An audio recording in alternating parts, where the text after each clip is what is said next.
मित्रांनो, ह्याच्यात आहे शिदुरी. आता मी ही शिदुरी घेऊन चालले शेताला माझ्या भावाकडे. शिदुरीत काय आहे काय नाही पुढे सांगते तुम्हाला ब्लॉकमध्ये. मी होते नांदेडला, ड्युट्या संपल्यात माझ्या. मी चले आता गावाकडे आणि आल्या मला बस भेटलेली. ते पण फक्त कलंबरपर्यंत. कलंबर पुढून मला गाडी नव्हती. मग मी पप्पाला बोलले, पप्पा आले मला न्यायला.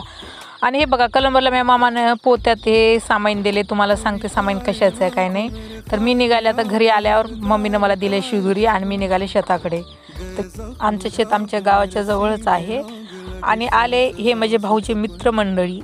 आल्या यायचं आधी दर्शन झालं. मग भाऊला दिली मी शिदुरीत होते डब्बा, म्हणजे पोहे आणले होते मी नाश्त्यासाठी. भावाला पोहे दिले. आणि हे आमचं डॉगी, याचं नाव डॉगी, कालपुरच आम्ही घेतलेलं आहे. ह्याला टाकली मी चपाती, पण हे खात नव्हतं. कारण का मी आधी भावाला डबा दिले आणि ह्याला चपातीला लेट केलं म्हणून एक घाबरत होता. हे नका चपाती माझी खाली नाही शेवटपर्यंत. हे ते जे पोत्यात मी आणलेलं हे आहे कुक्कुटपालनचं सामान. माझ्या भावाने एक छोटंसं बिझनेस टाकलेलं आहे, ते म्हणजे कुक्कुटपालन, कोंबड्या पाळणे. म्हणून मी काय केले, कोंबड्याला थोडे तांदूळ टाकलं आ म्हणून. पण ते काय कोंबड्या खात नव्हते माझे तांदूळ. ते काय माहिती काय झालं, काय रुसून बसल्या.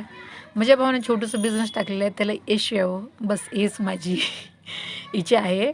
मग मी येत होते घराकडं. तर हे बघा आमच्या शेतात आलेले सोयरे. आम्ही कापूस लावलं होतं, कापसाच्या रानात हे सोयरे बसलेत खात. आणि ही आहे माझी सोनी. आणि हे बघा सोनं, तिच्या सोनीचे फोटो काढत बसले मस्त. भेटू उद्याच्या ब्लॉगमध्ये. बाय.